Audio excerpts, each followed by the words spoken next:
नमस्कार। आज एक बीकॉम थर्ड पार्ट का एक चैप्टर है इनकम टैक्स का। इसका नाम है income from house property. Exam नज़दीक आ गया है।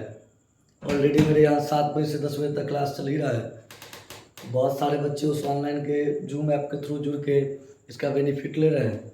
इसके चक्कर में हम ऑनलाइन ज़्यादा यूट्यूब के लिए वीडियो या फेसबुक के लिए वीडियो नहीं बना पा रहे हैं। उसके लिए आप लोगों से थोड़ा सा क्षमा मांगते हैं कि ज़्यादा से ज़्यादा क्लास अवेलेबल ऑनलाइन ही करा पाते हैं by YouTube by Facebook. Already 7 से 10 जो है रात के समय में क्लास मेरा बीकॉम का चल रहा है थर्ड पार्ट के लिए, इसलिए थोड़ा सा कम बना पा रहे हैं। आज आपको लिए 20 नंबर कन्फर्म है कि आपको ये मिल जाएगा, चाहे बाय थ्योरी हो चाहे बाय न्यूमेरिकल हो। आज का आज आपके इस 1 घंटे के वीडियो में आपको मिल जाएगा। ये मेरा डेम COT है, आपको हम देंगे ये चीज़। चलिए चैप्टर का नाम पे आते हैं। चैप्टर का जो नाम है वो चैप्टर का नाम है बाबूरे मकान संपत्ति से आय, इनकम फ्रॉम हाउस प्रॉपर्टी। क्या नाम है? Income from house property. तो देखिएगा इनकम फ्रॉम हाउस प्रॉपर्टी के अंदर क्या क्या चीज़ें जो है सो आता है। देखिए इनकम फ्रॉम हाउस प्रॉपर्टी के अंदर जो है सो चीज़ें क्या निकल कर आती है, तो उस पर ध्यान हम लोग देंगे। उसके बाद जो है सो हम लोग आगे की बात करेंगे। चलिए हम बात कर रहे हैं income from house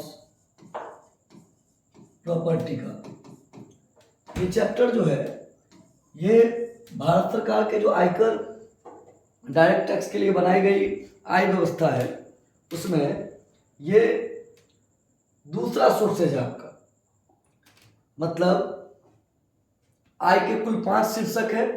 income from salary, income from house property, income from capital gain, income from business and profession और इनकम फ्रॉम अदर सोर्सेज।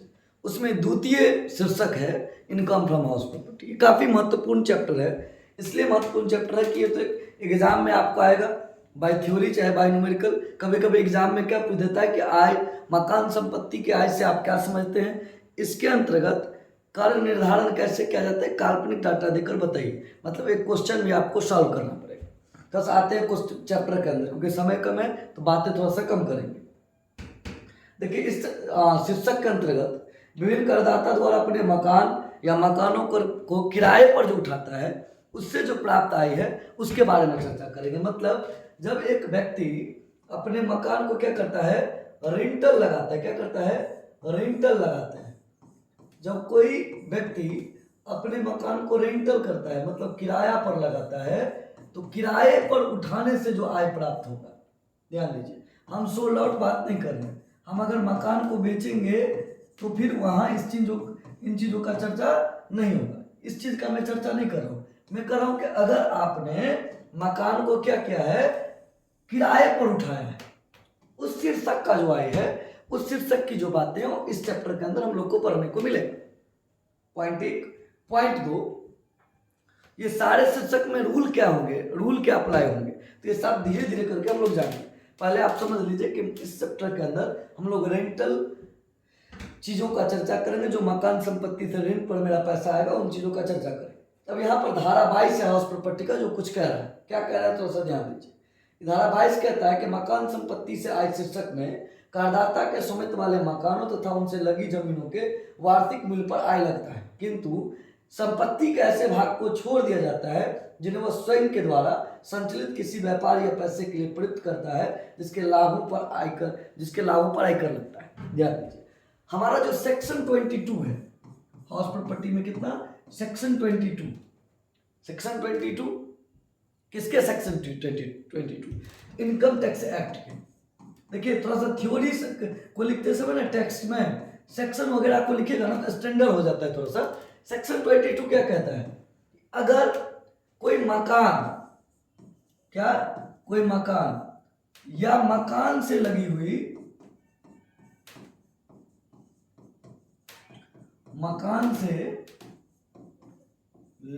हुई कोई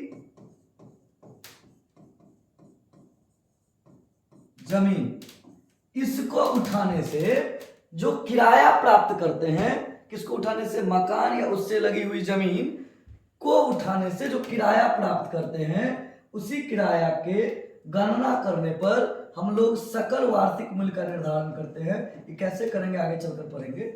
सकल वार्षिक मूल्य का निर्धारण करते हैं, उसी को हम लोग इसमें इसी सकल वार्षिक मूल्य पर गणना करने के बाद हम लोग टैक्स व्यवस्था करते हैं। सेक्शन 22 क्या कह रहा है कि मकान या मकान से लगी हुई संपत्ति एक, लेकिन यहां पर एक चीज साफ साफ कह रहा है कि अगर मेरा कोई मकान है, उससे लगी हुई कोई प्रॉपर्टी है, अगर इससे लगी हुई है जमीन का टुकड़ा है, ये अगर लैंड पीस है, मान के चलिए ये लैंड पीस है, इन दोनों का जो किराया आएगा ना, ये दोनों हाउस प्रॉपर्टी में टैक्सेबल है, तो सर ध्यान दीजिए। लेकिन यही चीज बाबू रे जब कहां चला जाएगा, अगर ये लैंड नहीं होता, ये क्या होता, ये अगर बाबू रे लैंड नहीं होता, इसको हम हटा देते हैं, तो अगर ये लैंड का पीस सिर्फ रहता, इससे अगर इनकम आता तो फिर इस एड में नहीं लेते हम।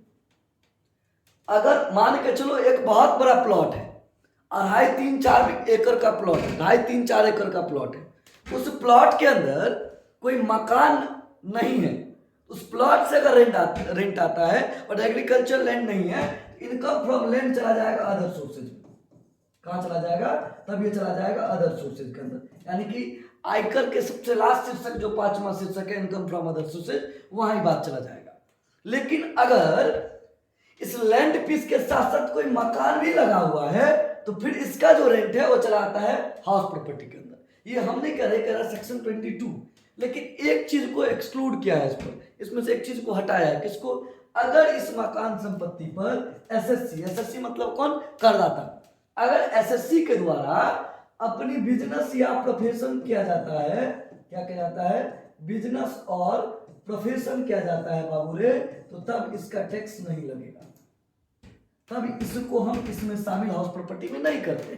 क्यों नहीं करते, क्योंकि इनके लाभ पर हम ऑलरेडी टैक्स देते हैं हाउस प्रॉपर्टी के अंदर, तो उन चीजों को हम छोड़ना पड़ेगा। मतलब हमारा हाउस है, हमारा लैंड पीस है, हमारी बिजनेस है, हमारी प्रोफेशन है, हम गवर्नमेंट का एक और रूल है कि जो हमारी टैक्स व्यवस्था है ना, उस पर दोहरी टैक्स नहीं लगेगी, डबल टैक्स चार्ज नहीं किया जाएगा। ऑलरेडी हम प्रॉफिट पे भी टैक्स दें और इधर फिर हाउस प्रॉपर्टी में भी टैक्स दें, तो फिर मिथ्या हो जाएगा, और जो टैक्स की जो लॉ है उसमें थोड़ी सी त्रुटियां हो जाएंगी। इसीलिए इन चीजों पर हम लोग क्या करेंगे, हाउस प्रॉपर्टी में अगर कोई बिजनेस एंड प्रोफेशन अपने प्रॉपर्टी पे कर रहा है, अपने लैंड पे हाउस एंड प्रॉपर्टी पे कर रहा है, उसको हम लोग नहीं लेंगे। कोई दिक्कत, बात को समझ पा रहे होंगे ऐसा मैं विश्वास करता हूं। अगर नहीं समझ पा रहे होंगे तो प्लीज कमेंट करिएगा, जिस टॉपिक पे दिक्कत होगा आप कॉल करिएगा हमको।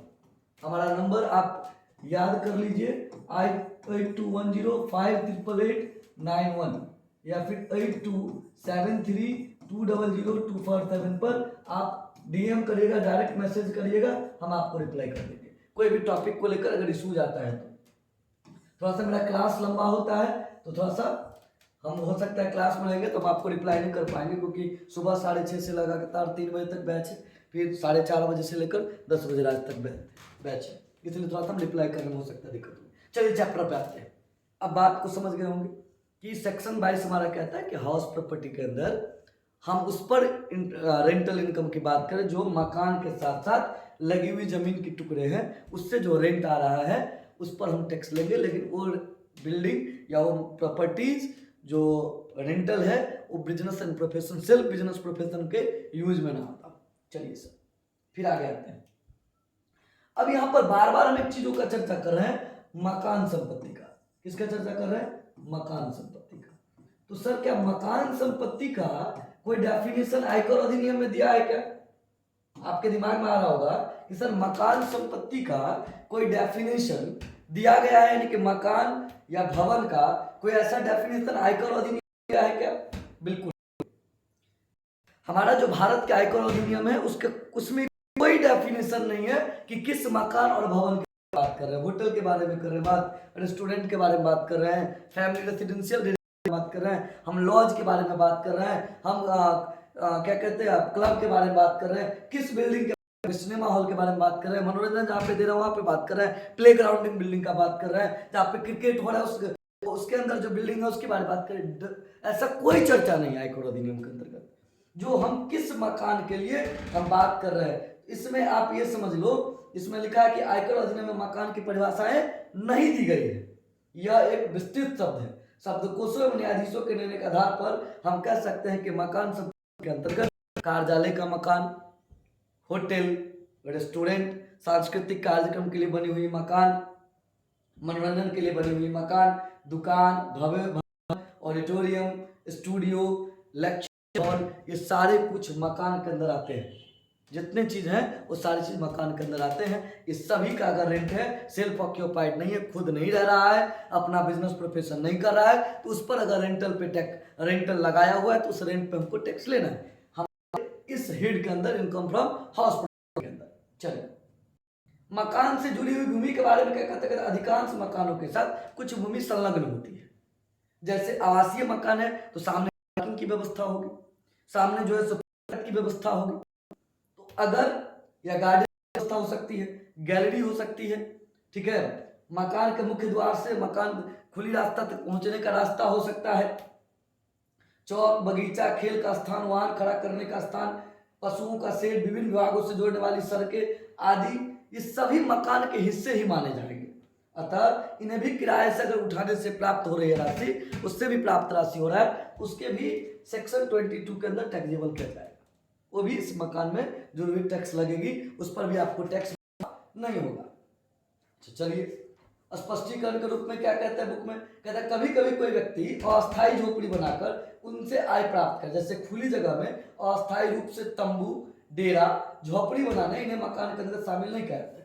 यदि जमीन किसी मकान के संलग्न नहीं है तो उस जमीन से प्राप्त किराया अन्य शोधन से आय में लिया जाएगा। ध्यान दीजिए, आपका एक चौक के किनारे जगह है और आपने उसमें झोपड़ी दुकान बना दिया है, उसको आपने किराए पे लगा दिया, या फिर अस्थायी झोपड़ी है, खुली जगह पे आपने तंबू लगा दिया, डेरा लगा दिया, उससे अगर आपको रेंट प्राप्त हो रहा है तो बाबू रे इस हेड में नहीं लेंगे, तब उसको लेंगे इनकम फ्रॉम अदर सोर्सेज।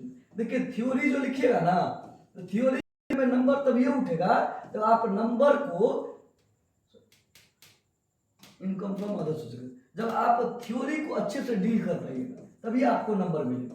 अगर आप ठीक से डील नहीं कर पाएंगे, बातों को सही से नहीं बता पाएंगे, आपको नंबर नहीं मिलना। और थ्योरी बड़ा इंटरेस्टेड है उस प्रॉपर्टी का। अब यहाँ पर देखिए ना, पहले हमने कहा कि अगर मकान संपत्ति से लगी हुई जमीन है कोई, उस पर अगर रेंट आ रहा है तो हाउस प्रॉपर्टी। अगर मार्केट में खुली जगह है, वहां पर आपने टेम्पोररी हाउस बना दिया, टेम्पोररी झोपड़ी बना दिया, टेम्पोररी वहां पे तंबू लगा दिया, उससे आप आय प्राप्त कर रहे हो, इसमें नहीं आएगा क्योंकि बिल्डिंग नहीं है, वो चला जाएगा मदर सोर्स से। अब सबसे जो मेन बात, सबसे जो गहरी बात है, यह है इनकम फ्रॉम हाउस प्रॉपर्टी में जो हम बिल्डिंग की बात कर रहे हैं, जो रेंटल बिल्डिंग की बात कर रहे हैं, उसका ऑनरशिप बहुत महत्व रखता है। अगर ऑनरशिप के बारे में डिफाइन नहीं किया गया गलत होगा, तो हम हाउस प्रॉपर्टी को डील ही नहीं करेंगे, क्योंकि हमारा जो इनकम टैक्स एक्ट है उसमें ऑनरशिप के बारे में बहुत अच्छे से डिफाइन किया गया है। देखिए, एसएससी अगर ओनर होगा मकान का तो ही उस पर टैक्स लगेगा। एसएससी मतलब करदाता। अगर एसएससी उस मकान का मकान मालिक है, उसके ओनरशिप उसके हाथ में है, तो फिर अगर रेंट लग रहा है तो उसके टैक्स जो है हाउस प्रॉपर्टी और वो एसएससी के इनकम्स में लास्ट में टोटल इनकम्स में जोड़े जाएंगे। ठीक है, और मकान संपत्ति करते समय आपको यह ध्यान रखना है, हम उन्हीं भवनों को कर योग मानेंगे जिनकी स्वामित्व एसएससी की होगी, जिसका भी एसएससी होगा, यानी कि करदाता खुद होगा। ठीक है, अब यहाँ पर एसएससी को दो भाग में बांटा गया है, ध्यान दीजिए। एसएससी को यहाँ पे करदाता को दो भाग में बांटा गया है, एक कानूनी स्वामित्व, एक लाभकारी स्वामित्व। करदाता का मकान संपत्ति पर कानूनी स्वामित्व होना, अर्थात करदाता के में भवन का यदि संपत्ति पर स्वामित्व के संबंध में विवाद है तो किराया प्राप्त करता अथवा संपत्ति जिसके कब्जे में वह उस समय मकान का स्वामी माना जाएगा। करदाता का किसी मकान स्वामित्व पर हो सकता है। ध्यान दीजिए, अगर मकान पर एसएससी का ऑनरशिप, अगर कोई बिल्डिंग पर मान के चलिए हमारा एक करदाता है, उसका नाम है गोपाल, और ये भाई साहब का इस मकान पर स्वामित्व है, ऑनरशिप है, क्या है, ऑनरशिप है। तो फिर ये भाई साहब इन पर टैक्स दे रहे हैं। इनकी जो गोपाल बाबू की जो टोटल इनकम जोड़ी जाएगी उस पर इनका सारा कुछ हिसाब होगा। लेकिन एक मकान यहाँ पर है, जिस मकान का मालिक जो है सो कौन है, सुमित कुमार है। कौन है, सुमित है। तो सुमित जो है वो अगर इस मकान का क्या है, कानूनी स्वामित्व प्राप्त करता नहीं, लाभकारी स्वामित्व प्राप्त करता है, मतलब इस पर इसने कब्जा कर रखा है, इस पर इन्होंने अपने जब तक कानूनी फैसला नहीं आया तब तक कब्जा जमा के बैठा हुआ है। इस पर जो टैक्स होगा, इस पर जो इनकम आएगी उस पर जो टैक्स देगा वो सुमित देगा। फिर से समझिए, इस स्वामित्व जो ये सुमित कुमार जो है इसका ऑनरशिप नहीं है इस बिल्डिंग, इस बिल्डिंग पर सुमित ने केस ना फाइनल होते समय कब्जा में रखा हुआ है बिल्डिंग को। या फिर आप कह सकते हो कि रेंट प्राप्त कर, विवादित मकान है, सुमित और गोपाल का ही विवादित मकान है, लेकिन सुमित के कब्जे मकान है, रेंट है, इस पे टैक्स देगा, यहाँ पर सुमित देगा, क्योंकि यहाँ का जो करदाता है, यहाँ की जो एसएससी है सुमित है, गोपाल है, क्योंकि कब्जे में मकान सुमित है। सुमित का ऑनरशिप हो सकता है इस पर, लेकिन विवादित है, केस चल रही है, मकान कौन सुमित है, तो सुमित ही इसका टैक्स पेयर होगा, एसएससी होगा, राइट। ठीक है, चलिए आगे बढ़ते हैं। अगला बात कहता है मकान भारत में स्थित हो, कहता है मकान या भवन तथा उससे संलग्न भी भारत में स्थित होनी चाहिए, तभी इस स्रोत पर प्राप्त आय भारत में पारित अथवा दोनों मानी जाएगी। मतलब सिंपल है, आयकर अधिनियम कहता है कि बाबू रे ये मकान तभी आपको रेंटल होगा जब आप क्या करेंगे, ये मकान आपका भारत में होगा, में नहीं होगा तो मकान जो है सो भारत में टैक्सेबल भी नहीं होगा। मान के चलिए आपका मकान पाकिस्तान में है तो फिर आपका इनकम टैक्सेबल नहीं है। मान के चलिए आप जमीन पाकिस्तान में है तो अदर सोर्सेज में नहीं आएगा, हम लोग अदर सोर्सेज पर क्वेश्चन भी। चलिए अगर विदेश में स्थित मकान है तो आपके दिमाग में तो आ रहा होगा कि सर भारत में है तो आप इसको ले रहे हो उसमें, लेकिन अगर विदेश में मकान है उसका क्या करेंगे, तो कहता है अगर यदि करदाता के मकान विदेश में स्थित है उससे प्राप्त आय केवल निवासी की दशा में करी होगी, क्योंकि यह भारत के बाहर उपार्जित है, भारत की में ही प्राप्त होगी। निवासी और निवासी आपने चैप्टर पढ़ा होगा, ऐसा मैं विश्वास करता हूँ, उसमें NRI RONR ये सब है।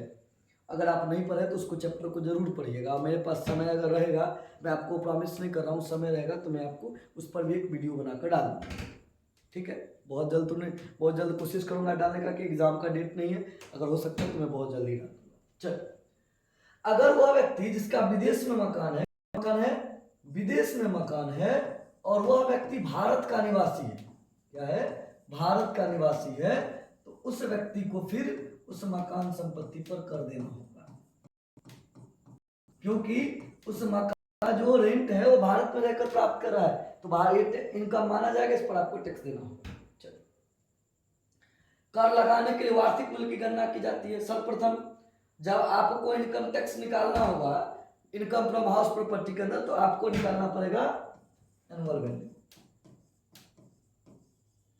निकालना पड़ेगा।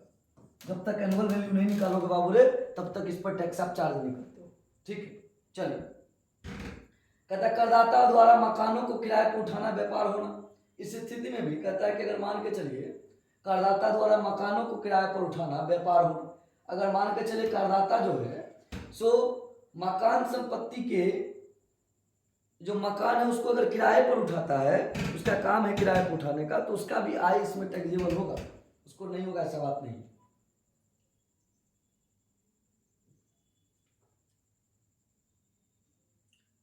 चलिए आगे देखते हैं, आगे फिर बहुत सारी बात, उतना समय तो है नहीं तो हम लोग आगे बढ़ते हैं।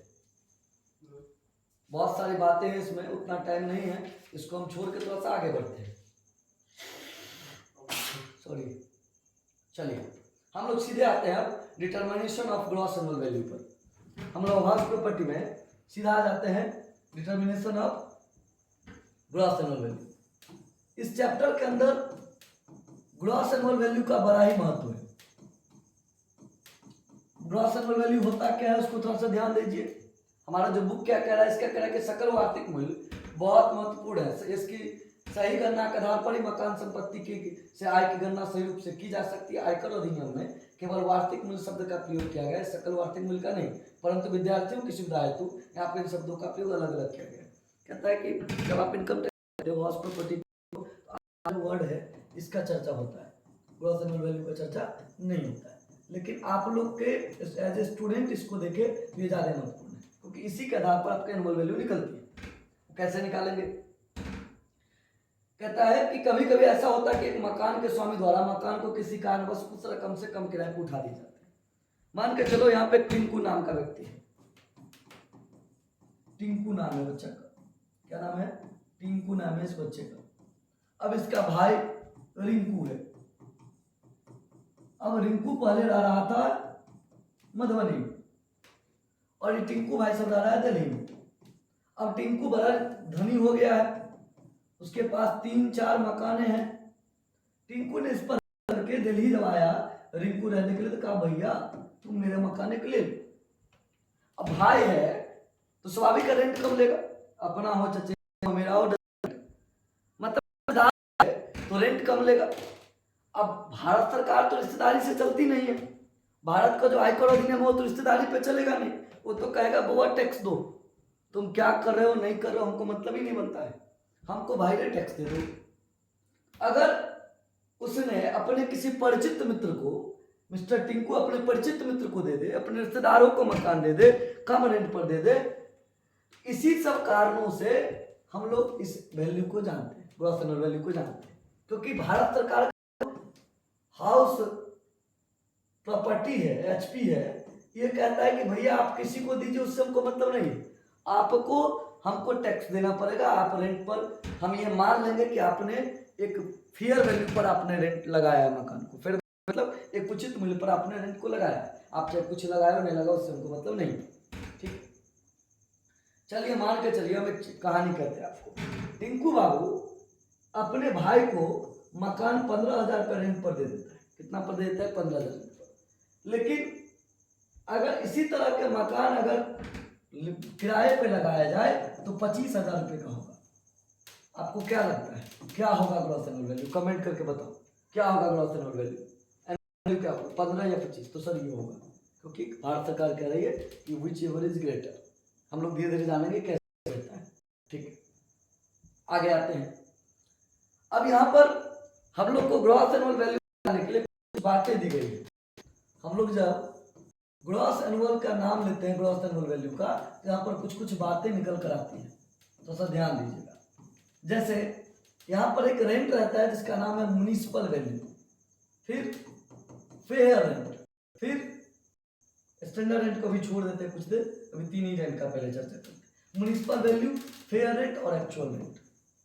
हिंदी में कहते हैं इसको नगर पालिका मूल्य, ठीक है। इसको कहते हैं उचित किराया, इसको कहते हैं वास्तविक किराया, जो वास्तव में प्राप्त किया गया। ठीक है सर, ये 3 नाम है, म्युनिसिपल वैल्यू, फेयर रेंट और एक्चुअल रेंट। तीनों को थोड़ा सा डील करते हैं। मान के चलो मधुबनी में आपका मकान है, मधुबनी में सरकार आपको नाला की सुविधा दे रखी है, यानी कि म्युनिसिपल कॉर्पोरेशन, लाइट की सुविधा दे रखी है, सफाई की सुविधा दे रखी है, सुबह सुबह आता है गाना बजता है, कचरा वाला आए घर से कचरा निकालो, ये फ्री का नहीं आता है, क्योंकि ये मेरे मसोरे भाई का गाड़ी है नहीं, आपको फ्री में ये देगा। ये भाई साहब आपको इसके बदले में कुछ न कुछ मूल्य लेती है। किसके आधार पर लेती है? आपको जो चौकीदार का सुविधा दे रखा है, आपको जो साफ सफाई की सुविधा दे रखा है, आपको जो कचरा उठाने आपके घर तक आता है, फ्री में क्यों देगा?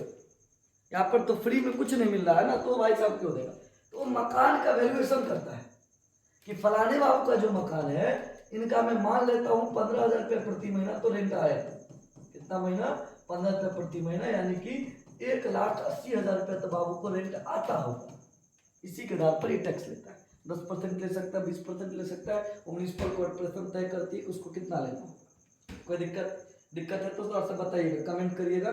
थोड़ा सा मेरा क्या है कि कभी ऑनलाइन वीडियो वगैरह कम हम बनाएंगे, तो दिक्कत होगा तो आप पूछिएगा। तो ठीक बड़े है नहीं, तो सीख रहे हैं पढ़ाना लिखाना, और आप लोग को बताना स्टार्ट किया ऑनलाइन। ऑफलाइन तो ऑलरेडी हम बहुत पहले से ले रहे हैं। तो बच्चे का जो क्वेरी होता है ऑफलाइन में पूछता है, ऑनलाइन में क्वेरी पूछने की थोड़ी सी कम संभावना है, फिर भी मैं आपसे गिव कमेंट करूँगा, जो कमेंट जरूर करिएगा। आप कमेंट ही होगा तो मैं अगला वीडियो बनाने के वेट हूँगा, नहीं तो फिर मैं क्यों हूँगा। ठीक है, चलो। तो म्युनिसिपल वैल्यू का कहानी समझ गए कि नगर पालिका द्वारा जो मूल्यांकन की जाती है मकान का, उस मकान के मूल्य को हम लोग नगर पालिका मूल्यांकन कहते हैं, नगर पालिका मूल्य कहते हैं। अब अगला है फेयर। फेयर मतलब उचित। मान के चलो कि एक कॉलोनी है मधुबनी के अंदर, उसका नाम है मान के चलो BN झा कॉलोनी। अब BN झा कॉलोनी में रेंट जो चल रहा है 15,000 प्रति फ्लैट चल रहा है, 3 BHK का। फॉर एग्जाम्पल 3 BHK का 15,000 रुपया किराया चल रहा है। और मेरा एक मित्र है, वो मेरे मित्रवध होने के कारण हमको 10,000 में ही दे रहा है। हालांकि उस एरिया में मकान का रेंट कितना है, हमने कहा 15,000, लेकिन मेरे मित्र कितने में दे रहे हैं, 10,000 में ही दे रहे हैं। एक्चुअल रेंट कितना ले रहा है, 10,000, और फेयर रेंट कितना है, 15,000। अच्छा, थोड़ा सा तुलना करने में दिक्कत हो जाएगा, इसको मैं 15,000 से थोड़ा कम मतलब इस तरह का मकान का रेंट कॉलोनी का 12,000 रुपये का है, और हमारा मित्र हमसे ले रहा है 10,000 रुपया। मतलब वास्तविक किराया कितना ले रहा है, 10,000। उसकी उचित किराया कितनी है, 12,000। नगर पालिका कितना तय करके रखा है, 15,000। ये इच मंथ कह रहे हैं, हर एक महीना आपको इतना किराया लग रहा है और इतना होना चाहिए।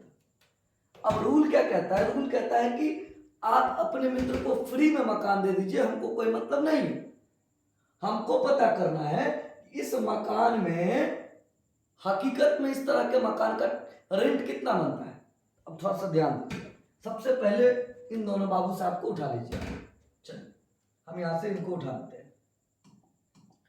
किन किन को हमने कहा, एक उठा लीजिए म्युनिसिपल वैल्यू को, शॉर्ट में लिख रहे हैं ताकि बात को समझे। मंथ का है 15,000, तो साल का हो जाएगा 1,80,000 रुपये। कोई प्रॉब्लम। अब आ जाइए, आप उठा लीजिए फेयर रेंट को। किसको उठा लीजिए, फेयर रेंट। मंथ का है 12,000, तो साल का कितना हो जाएगा, 1,44,000। मतलब अगर म्युनिसिपल वैल्यू का मूल्यांकन देखें तो 180, और फेयर रेंट को देखें तो 144, 12 144। अब इन दोनों का तुलना कर लीजिए। विच एवर इज ग्रेटर, इन दोनों में बड़ा कौन है। तो आप कहेंगे सर इसमें भी कोई पूछने वाली बात है, म्युनिसिपल वैल्यू बड़ा है। इस म्युनिसिपल वैल्यू का नाम हो जाएगा एक्सपेक्टेड रेंट। क्या नाम हो जाएगा, एक्सपेक्टेड रेंट। मतलब संभावित किराया, फिक्स नहीं, संभावित है कि इतना किराया तो बनेगा। कितना है, 1,80,000। अब इसका तुलना कर दीजिए आप एक्चुअल रेट से। किससे कर दीजिए, एक्चुअल रेट से। ठीक है सर, एक्चुअल रेट कितना है, 10,000 रुपये प्रति महीना है, कितना हो गया, 1,20,000। बोलो ना, 1,20,000 हो गया ना। अब यहां पर देखिए, इनका भी तुलना कर दीजिए। Which ever is greater. अब इन दोनों में जो बड़ा है कौन है, एक्सपेक्टेड रेंट। देखिए सरकार कितना अच्छा पॉलिसी बना के हमारा आयकर अधिनियम कितना अच्छा किया है। हम प्राप्त इतना ही कर रहे हैं, SSC प्राप्त कितना कर रहे हैं, 1,20,000। सरकार कहे तू बेवकूफ है, तू बन, हमको नहीं बेवकूफ बनना है। हम मानते हैं कि तुम 1,80,000 पेमेंट प्राप्त कर रहा है। अब ये जो दोनों में बड़ा है ना, वो जो निकल के आएगा ग्रॉस एनुअल वैल्यू। क्या कहलाएगा, ग्रॉस एनुअल वैल्यू 1,80,000।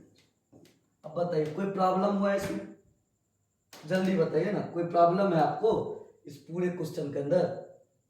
हमने ग्रॉस एनुअल वैल्यू के लिए एक क्वेश्चन दिया आपको, थोड़ा सा ध्यान दीजिएगा, एक बार रिकैप करते हैं।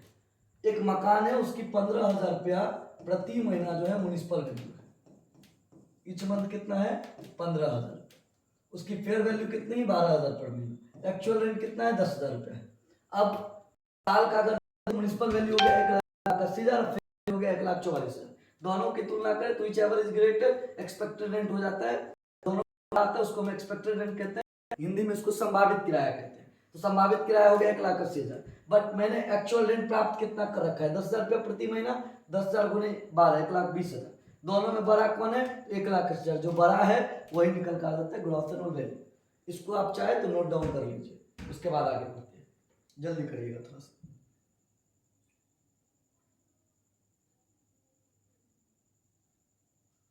या आप स्क्रीनशॉट ले लीजिए, फिर हम आगे चलते हैं।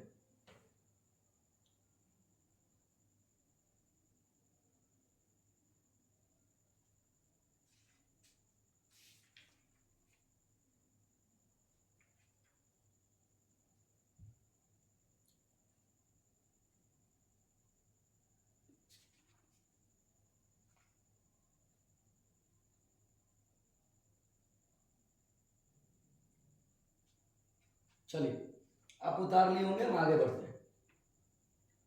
चलिए, आगे में आप क्या कहानी है उस पर चलते हैं।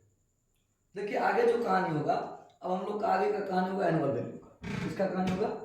एनुअल वैल्यू का। तो उतार लिए होंगे। एनुअल वैल्यू जो है ये कैसे निकालेंगे? हमारा जो एनुअल वैल्यू है उसको हम पॉइंट आउट कैसे करेंगे, कैसे निकालेंगे? एनुअल वैल्यू निकालने के लिए हमको क्या करना पड़ेगा? हमारा जो ग्रॉस एनुअल वैल्यू आता है, क्या आता है? हमारा जो ग्रॉस एनुअल वैल्यू आता है,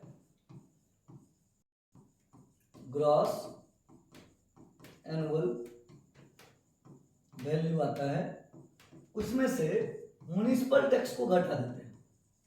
किसको घटा देते हैं? म्युनिसिपल टैक्स को घटा देते हैं। ध्यान रखना ये कि म्युनिसिपल टैक्स को तभी आप घटाओगे जब ये पेड बाय ऑनर लिखा होगा, या नहीं कुछ लिखा होगा तो भी। लेकिन अगर पेड बाय डॉटर लिखा होगा, पेड बाय सन लिखा होगा, पेड बाय वाइफ लिखा होगा, पेड बाय टेनेंट लिखा होगा, एसएससी को छोड़कर बाकी किसी के नाम से पेड लिखा होगा, तो वो उसका फिर छूट आपको नहीं मिलेगा, तब उसको आप इसमें से नहीं घटा सकते। अब कहिएगा सर कि म्युनिसिपल टैक्स क्यों घटाते हैं? ये जो आपको आया ना, पहले इसको देख लेते। ये हमारा आ गया एनुअल वैल्यू। हमने कहा कि टैक्स की दुनिया में सेक्शन का बहुत महत्व है। तो आप एनुअल वैल्यू जब निकालो, अंडर सेक्शन 23 फर्स्ट जरूर लिख लो, ताकि आपको जो है ना थोड़ा सा सेक्शन लिखने से क्या ना, हमारा थोड़ा सा जो कॉपी है ना वो डिफरेंट दिखेगा अदर स्टूडेंट की अपेक्षा। तो 23 सेक्शन 1 तो याद ही रहेगा आपको। सेक्शन 23 सब सेक्शन 1 जो है एनुअल वैल्यू का दिया गया। अब हम आपके दिमाग में आ रहा होगा सर क्या म्युनिसिपल टैक्स हम लोग देते ही क्यों हैं? हमने पहले कहा कि आपको जो नाला की सुविधा दिया गया, आपको जो कचरा फेंकने की सुविधा दी गई है, आपको जो लाइट की सुविधा दी गई है, आपको जो वाटर का सुविधा दिया गया है, आपको जो सफाई कर्मी दिखाई देता है रोड साइड में जो सफाई करता है, उन सभी चीजों के लिए हम लोग हमारा जो म्युनिसिपल कॉर्पोरेशन होता है वो टैक्स लेता है। ठीक है सर, ठीक है। इसका और भी नाम से लगाते हैं, कोई हाउस टैक्स इसको कहते हैं, ठीक है। बहुत सारे नाम से इसको जानते हैं।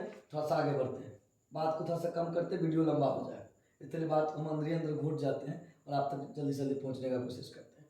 चलिए, हमारा एनुअल निकालने के लिए आपको ये हम एक क्वेश्चन देते हैं आप लोग को, या तो आप लोग पहले बनाओ या मैं बनाऊं। लिखिएगा जरा सा साथ ही साथ, म्युनिसिपल वैल्यू 20,000 रुपया पर मंथ है। फेयर रेंट जो है सो आपका 10,000 रुपया पर मंथ है। उसके बाद एक्चुअल रेंट जो है सो पर महीना 14,000 रुपया। Municipal tax paid by honour जो है वो बाबू रे 4,000 रुपया टोटल ईयरली। अब बताओ एनुअल वैल्यू कैसे निकालेंगे? आप लोग फटाफट बनाओ, नहीं तो हम बनाएंगे। देख, चलो आप लोग बना लोगे ऐसा मैं विश्वास करता हूं। सबसे पहले हम लोग को क्या करना है? ग्रॉस एनुअल वैल्यू निकालना है। चलो ग्रॉस एनुअल वैल्यू पहले निकालते हैं,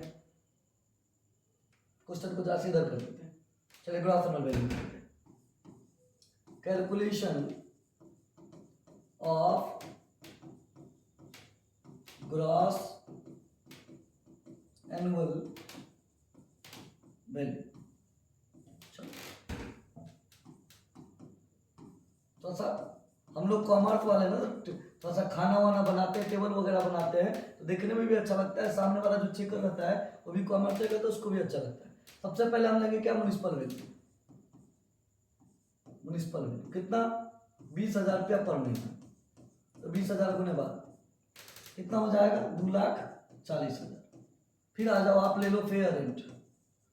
फेयर रेंट कितना है बाबू रे? 10,000 रुपया प्रति महीना। ज्यादा कम हो रहा है तो बढ़ा देते हैं। म्युनिसिपल वैल्यू वाले ने तो गाली देंगे हमको, हम इतना वैल्यू लगाते हैं भाई। हम इसको कर देते हैं आपको 18,000 रुपये प्रति महीने, 18,000 गुने 12, क्वेश्चन में भी 18 कर देता हूँ, 18 गुने 12, 18,000 दाएं 1,80,000, 18 दूना 36, कितना हो जाएगा 2,16,000 रुपये हो जाएगा। चलिए अब यहाँ पे आ जाते हैं, हम दोनों में तुलना कर लेते हैं। विच एवर इज ग्रेटर, चलिए दोनों में बड़ा जो है वो आपको दिख रहा होगा कौन, 2,40,000, ठीक है। फिर आ जाइए, हमारा जो है सो 2,40,000 रुपये बड़ा दिख रहा है। ये जो हमारा आया निकल के हो गया बाबू एक्सपेक्टेड रेंट, संभावित किराया, क्या गया एक्सपेक्टेड रेंट, ये आपका हो गया संभावित किराया। अब यहाँ पर एक्चुअल रेंट जो है उसको देख लेते हैं।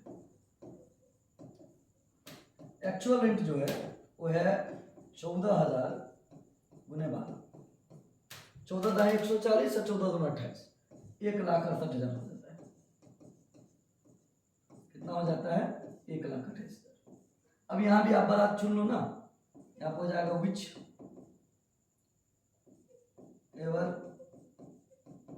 Is greater. इन दोनों में बड़ा कौन है, इन दोनों में जो बड़ा है वही हो जाएगा gross annual value, GAV, gross annual value.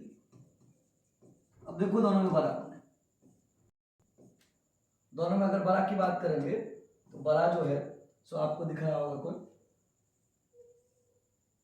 दोनों में बड़ा कौन दिख रहा है आपको, 2,40,000। इस मकान की जो वैल्यू बनकर आई 2,40,000 की बनकर आई, मेरा ग्रॉस एनुअल वैल्यू निकल गया, राइट। अब हमारा एनुअल वैल्यू निकलना है, चलो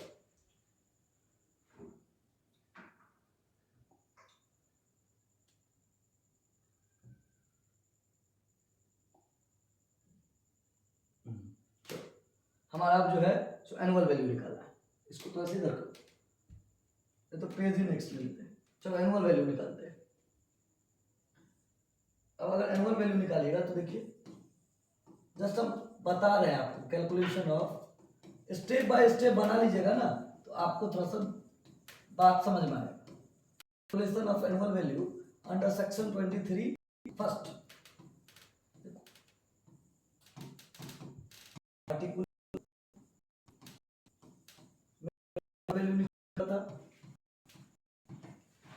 ग्रॉस एनुअल वैल्यू निकल गया था कितना, 2,40,000। फॉर एग्जाम्पल यहाँ पर टैक्स में municipal tax paid by one, यानी कि जो SSC है वो एक्सपी लिखा है, इतना मान के चलो 40,000 लिखा था, मैं 40 कम लग रहा। अब जो मेरा 2 लाख है ना वही annual value under section 23 first, anyways हमारा ये बन गया। अब इस क्वेश्चन के बाद इनका नाम किराया होता है, सर हम लोग आए थे और चीज नहीं मैं नहीं डाला, या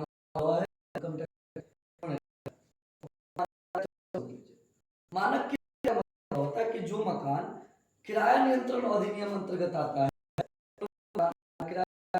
चलिए मानक किराया अधिनियम मकान से जिन लागू नहीं होता है उन मकान का सकल वार्षिक